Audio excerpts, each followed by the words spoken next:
Okay, now we're going back to the run path and hide path. Turn to page 44 for the former, and 48 for the latter. As the Minotaur slashes through the hedge, the 5 friends turn tail and escape down the nearest path. They run as fast as their legs can carry them. The Minotaur gives chase. Dump, dump, dump. Scooby-Doo looks back and sees the monster gaining on them. Big hairy hooves that pound the ground as steam billows from its nostrils. Ruh-roh, Shaggy cries. He jumps onto Shaggy's back. The friends follow the twisty path until they reach a dead end. Zoinks! Shaggy exclaims. We're trapped, Daphne shouts. Let's think of a plan, and quickly, Velma says. The Minotaur is getting closer. I've got it, Fred announces. We'll make a human ladder and climb over the hedge. The Minotaur is just around the corner. Shaggy hops onto Fred's shoulders.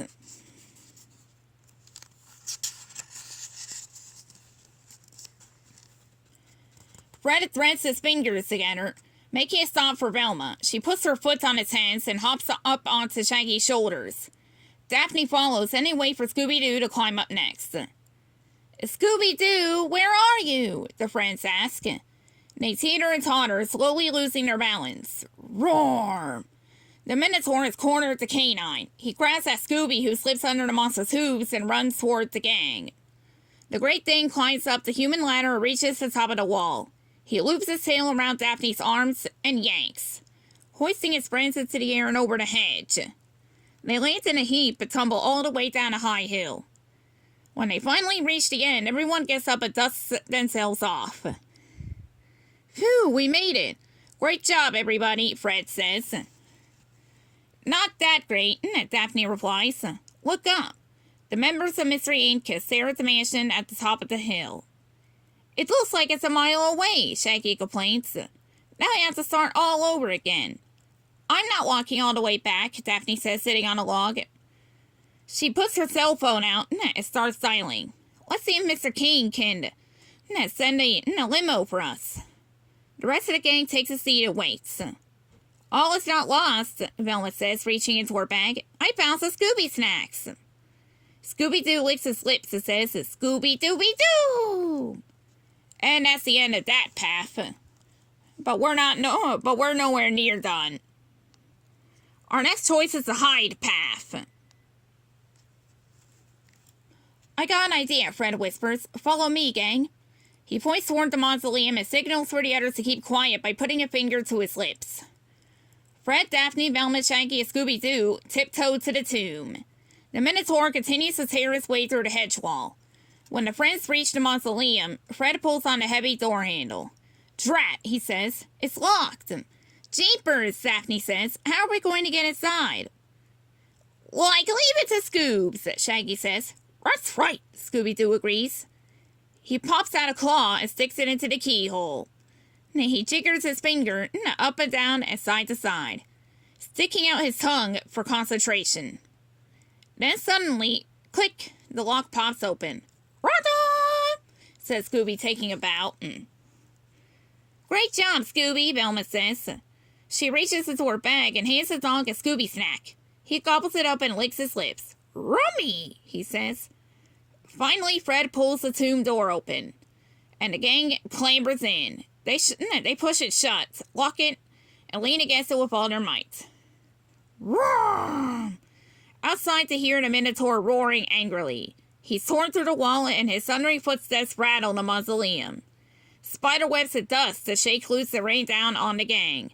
A daddy long-legged spider lands on Shaggy's head. It crawls down onto his nose and he opens his mouth to scream. Thinking quickly, Scooby-Doo puts his paw over Shaggy's mouth, stifling the cry. The spider hops off Shaggy's nose and lands on Scooby-Doo's paw. Scooby's eyes go wide and bug out of his head.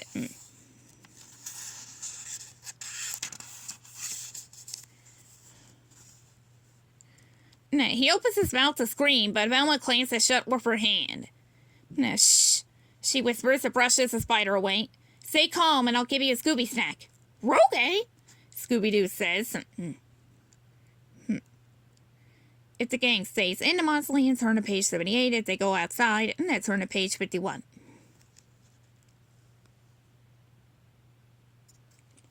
I picked page 71 for this. Let's follow Martin, Fred says. Nah, outstanding, bellows a burly man. He leads the way. If I didn't know better, I'd say you were starstruck, Fred, Daphne whispers to him. No, let's see, Fred chuckles. He may not be a movie or rock star, but he's still a celebrity to me. The group takes the left path, and heads toward the mausoleum. The gleaming marble tomb comes into view. What a beautiful building. Miss Alice says. It's for a beautiful woman, Mr. King replies. Dearly departed Miss King, my wife. Jinkies, look, Velma says, pointing to the door. The padlock has been broken. Why exactly are we here, Clark? Mr. King asks the professor. Simple, Minnows, Martin says. Your crook probably got lost in the maze.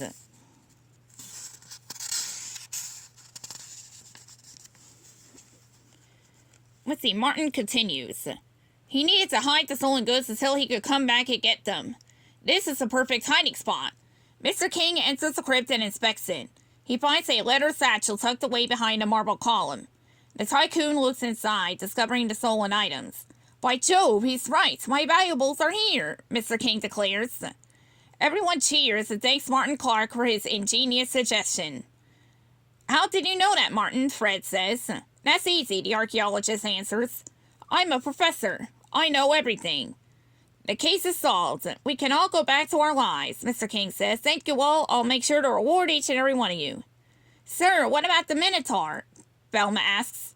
Bah, I probably imagined the whole thing. That's what you get for eating too many midnight snacks. Mr. King replies. You can never eat too many midnight snacks, Shaggy says. That's right, Scooby-Doo agrees. As the group heads back to the driveway, Velma pulls Daphne aside. Something doesn't add up, she whispers. Follow me. As the billionaire bids his friends farewell, the girls in Mystery Inc. sneak onto the bed of Martin's truck. They find a toolbox under a tarp. Double jinkies, Velma says. Look. There's a clump of fur caught in the latch, says Daphne. The same fur we found in the gallery. Velma opens the toolbox and finds wire cutters, a crowbar, and a map of the maze. Clump, clump, clump. Suddenly they hear Martin's boots clomping towards the truck. The girls hop out of the back as the driver starts the ignition.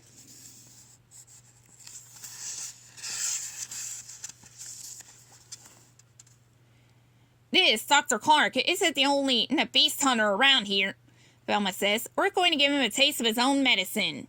The girls head back to the mystery machine and tell their friends about Martin's mischievous plot. What a load of bull, Fred exclaims and slams on the gas. He's not getting away this time.